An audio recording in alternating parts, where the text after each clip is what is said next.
Okay, so today we're diving into something pretty significant surrounding the Iranian diaspora. All We've right. got some compelling information here from mojahideen.org and ironntv.com, Okay. and it all centers around a demonstration that happened in Washington, D.C. Oh, wow. Okay. by Iranian supporters. Interesting. Yeah, so let's unpack this thing. Sounds good. First off, this demonstration we're talking about went down on Saturday, March 8th, Okay. and it wasn't just any Saturday. It coincided with International Women's Day. Got it. The location was right in front of the U.S. Congress building. Can't get much more central than that. Right. Yeah. Thousands of Iranian supporters showed up, according to reports from Agence France Presse. That's a lot of people. Yeah, it was a pretty big deal. Things kicked off around 1 p.m. Washington time, right there at the Congress building. Okay. So what happened? Well, there were speeches, right? Okay.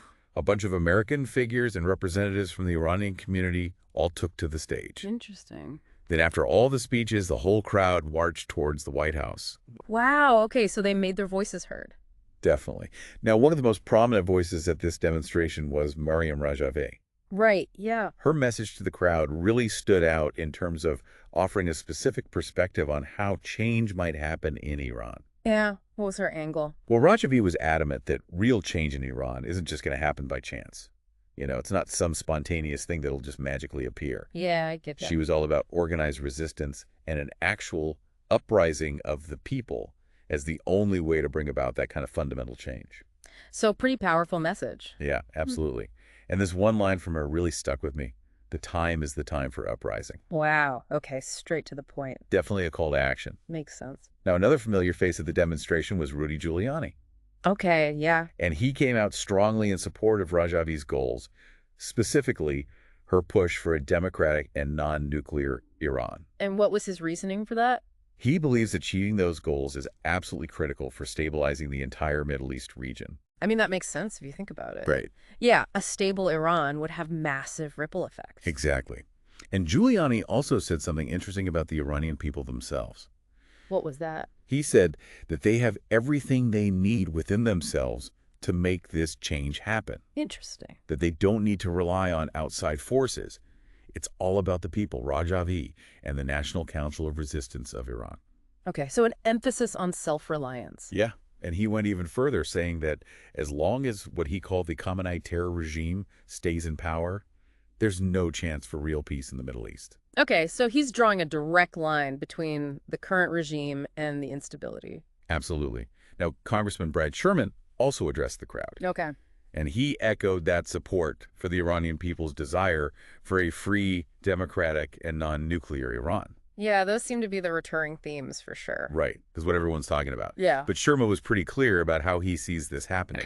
Well, he flat out said that these goals can only be achieved by removing the current regime from power. Interesting. He believes they've inflicted immense suffering on the Iranian people and destabilized the entire region. A pretty strong indictment of the regime. It was. And it was also International Women's Day, and Sherman took a moment to commemorate the Iranian women who've been killed by the regime. Oh, wow. Yeah, it was a powerful moment. He expressed solidarity with all Iranian women, and specifically with Rajavi in their efforts for change. Powerful stuff. Did Sherman say anything else? Yeah, actually, he brought up something from the past. Oh. He talked about the Mujahideen organization, Okay. and he claimed that they were the first to blow the whistle on Iran's nuclear weapons development way back in 2002. Wow. Yeah, so it was a way of connecting the current push for a non-nuclear Iran to a historical context. Right, connecting the dots between past and present. Exactly. Another speaker was Senator Sam Brownback. Okay. And his whole focus was on regime change in Iran and how absolutely essential it is for global peace and security. So a broader perspective looking beyond just the region. Right, and he seemed pretty optimistic about the possibility of change, actually. Really? He said something about sensing winds of change in Tehran. Wow. Yeah, and he even expressed hope that regime change could happen within the next year, led by the Iranian people themselves. So a hopeful outlook. Yeah, definitely. He also made a point of calling on European nations to support this movement for change. Okay, so bringing in the international community. Yeah. Now, in addition to all these speeches, there was also an online address from Rajavi herself. Oh, okay. So she spoke directly to the people gathered there. Exactly. And her message was all about the crucial role of women in driving change in Iran. Interesting. She was so adamant about the importance of women's full and equal participation in political leadership. Okay. She even said that it's absolutely essential for achieving both freedom and democracy in Iran. That's a powerful statement. It was. And she didn't mince words. She said, women are the force for change. Wow, so direct and to the point. Yeah, and she expanded on that, saying, the active and equal participation of women in political leadership is essential for freedom and democracy. Okay, so laying out her vision pretty clearly. Yeah. And then she made this incredibly powerful statement. The emancipation of women is the prerequisite for the emancipation of men. Wow, that's a deep one. Right. Yeah. It's about recognizing that true freedom for everyone depends on the freedom of women. Yeah, I see what she's saying. And then she went even further and said, the defeat of the Velayat-e Faqih regime will be achieved through the leadership of women. Okay, so she's placing women at the very heart of this movement for change. Exactly. And she didn't just talk in generality. She made a direct appeal for support for what she called resistance units, and especially the women within these units. Okay. She described them as being on the front lines of the fight for change. So the people putting her words into action. Yeah.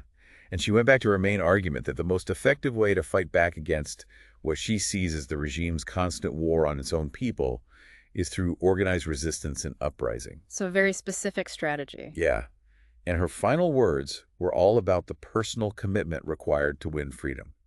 What does she say? Everything depends on whether we pay the price of freedom in full.